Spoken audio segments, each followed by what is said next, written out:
Kembali lagi bersama Ibu Marcella Sembiring. Hari ini kajian materi kita mengenai pengakuan kemerdekaan Republik Indonesia oleh negara India. India dan Indonesia merupakan negara yang pernah dijajah oleh bangsa asing. India pernah dijajah oleh bangsa Inggris, Indonesia pernah dijajah oleh bangsa Belanda, Jepang, dan Inggris.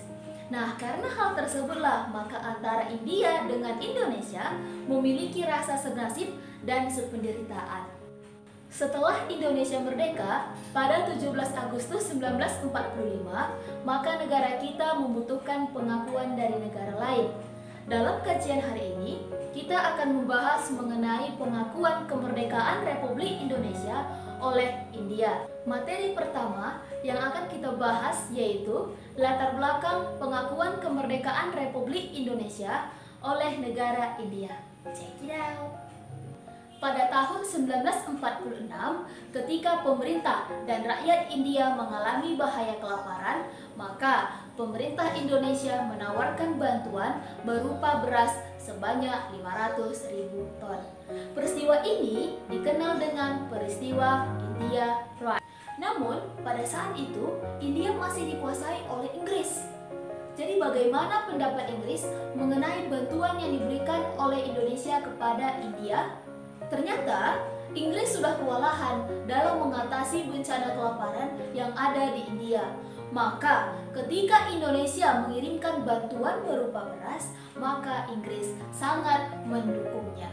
Pada 18 Mei 1946, diadakanlah suatu pertemuan antara Indonesia dengan India untuk melakukan penandatanganan kesepakatan pemberian bantuan terhadap India.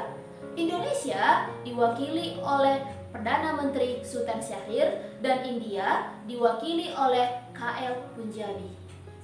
Untuk memperlancar proses pengiriman beras ke India, maka dibentuklah sebuah panitia yang diketuai oleh Insinyur Subianto pada 27 Mei 1946. Pihak India juga mengirimkan 4 buah kapal ke pelabuhan-pelabuhan yang ada di Indonesia, seperti Pelabuhan Cirebon, Pelabuhan Probolinggo, dan Pelabuhan Banyuwangi. Alat transportasi kereta api juga ikut berkontribusi dalam mengangkat sejumlah beras yang sudah terkumpul di setiap daerah Indonesia. Pengiriman bantuan beras ini dilakukan pada 20 Agustus 1946. Sebagai balasannya, India mengirimkan bahan-bahan pakaian, obat-obatan, dan alat-alat mesin yang masih sangat minim di Indonesia saat itu. Upaya diplomasi terus dilakukan oleh Indonesia, di mana Presiden Soekarno menginstruksikan kepada Muhammad Hatta untuk berangkat ke India guna mendapatkan senjata. Namun, hal ini gagal. Tapi, Muhammad Hatta dapat bertemu dengan Nehru dan Gandhi dan meyakinkan India agar Indonesia menempatkan perwakilannya di New Delhi. Dan Dr. Sudarsono kemudian dipilih sebagai perwakilan Republik Indonesia agar ditempatkan di New Delhi. Beberapa waktu kemudian, India juga mendatangkan konsulnya ke Indonesia dan membuka kantornya di Yogyakarta. Hubungan Indonesia dan India diperkuat dengan diadakannya konferensi New Delhi yang diadakan pada Maret sampai April 1947. Perdana Menteri Sultan Syahrir juga mengirimkan 30 delegasi yang diketuai oleh Dr. Abu Hanifah dan H. Agus Salim sebagai penasihatnya. Pada penutupan konferensi New Delhi, Perdana Menteri Sultan Syahrir juga menyampaikan pidatonya yang berjudul One Asia, One World. Sultan Syahrir banyak melakukan pendekatan-pendekatan dengan perwakilan-perwakilan dari negara yang hadir dalam konferensi New Delhi tersebut. Hal ini dilakukan untuk mendapatkan dukungan dari negara tersebut karena pada saat itu Indonesia masih dalam agresi militer Belanda kedua. Pada 31 Juli 1947, India dan Australia mengajukan masalah Indonesia dan Belanda ke PBB.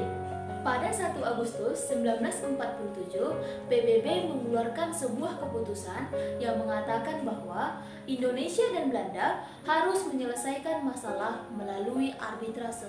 Apa yang dimaksud dengan arbitrase? Arbitrase adalah cara untuk menyelesaikan masalah dengan melibatkan pihak ketiga yang bersifat netral. Ternyata keputusan ini tidak dilaksanakan oleh pihak Belanda.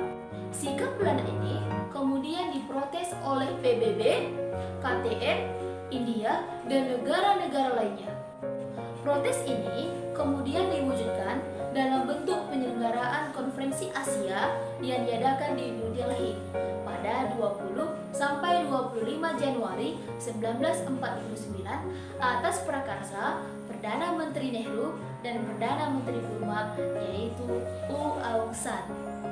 Konferensi ini dihadiri oleh sejumlah perwakilan negara yang ikut dalam Konferensi Asia ini seperti Afrika, Thailand, Burma, dan lain-lain. Konferensi ini khusus membahas mengenai agresi militer Belanda kedua terhadap Indonesia. Hasil Konferensi Asia Afrika ini yaitu menuntut adanya gencatan senjata dan pengembalian ibu kota Indonesia ke Yogyakarta. Jadi, dukungan negara India itu terhadap Indonesia sangat besar, mulai dari pengakuan India terhadap kemerdekaan negara Indonesia. India mengirimkan bahan-bahan pakaian, obat-obatan, dan peralatan pertanian yang masih sangat minim di Indonesia pada saat itu. India juga ikut menghentikan agresi militer Belanda kedua dengan menyelenggarakan Konferensi Asia yang berada di New Delhi. Dan tak tanggung-tanggung, India juga melakukan pelarangan terhadap pesawat dan kapal Belanda yang ingin singgah di negara India. Hubungan antara Indonesia dan India sudah sangat lama berlangsung, mulai adanya perdagangan internasional antara India dengan Indonesia sampai pada tahun 1946 ketika India mengakui kemerdekaan Indonesia hingga pada saat ini hubungan kedua negara tersebut masih terjalin sangat baik. Sekian materi sejarah untuk pertemuan kali ini. Di lain waktu kita akan sambung dengan materi-materi berikutnya. Sekian dan terima kasih. Salam Jas Merah.